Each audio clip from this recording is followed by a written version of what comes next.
before we wrap here, we've been asking all of our guests to give advice to younger producers and songwriters, or advice that you would give to yourself, 10, 15 years ago. What's something that you wish someone told you? About the process or the business or Any aspect anything? of it. Well, I think where I'm at now, with the help of some of these artists that I've been working with over the last 2 years, I feel like my emotional radar is a lot sharper now than it has been before.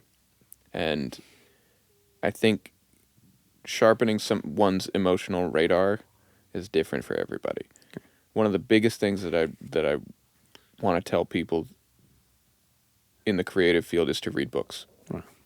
Read books about creativity or not. Just read anything about it. Like, take in emotion.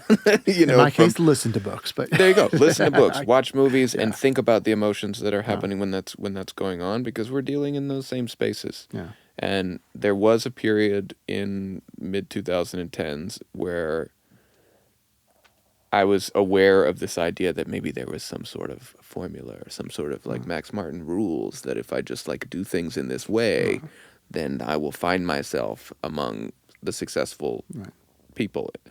And I don't know, the more I learned over the years, the more the most successful people have excellent emotional radars. They know if something is flat feeling, if some lyric isn't hitting right, it's not feeling like it is anything. And that can be a problem, especially at scale when you're trying to be in like a radio space or something. Right. So I tried to convey that to younger writers as well, that there's no melody to me that I hear that I'm like, holy shit, that's the melody. Like, you nailed it while you were on the mic improvising. That melody, that's it. The emotional radar needs melody and lyric. I need both. And so when I hear them both, I can judge if it's hitting the button hard enough. Yeah. If it is doing it right. Because sometimes it's a great melody and it's a bad lyric. Sometimes it's a great lyric and it's an okay melody and whatever. And there's like some imbalance there. But I've been in a lot of rooms in a lot of genres around the world where people are basically like looking for this melody first.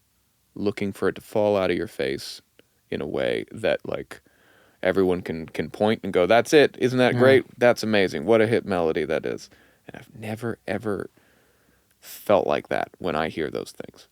But when somebody says something that is emotionally charged or interesting, especially if they pair it with the melody right away, if it's like coming out at the same time, sometimes that happens, Right. But like if they say something, like we can all look at each other and go, oh, whoa. Like, or that's something, you can like feel it on your teeth. You're like, there's something to chew on. I don't know what it is, but it's there. And I think for a while I was like looking for melodies or like trying to find a melody on its own that would somehow sustain something, And I know there's differing views on the importance of melodies or lyrics or anything like that. We all know it's that perfect balance and marriage of both. I think I think it's a little bit of a red herring to talk about which one is better, because it's how they work together. It's like saying is salt and pepper, which one's better? You're like, man, it's not the conversation to be had. The conversation is to be had. When does it feel like those two are working in harmony? When does it feel like they are, at odds with each other or on separate planes? Yeah. No, I love that advice.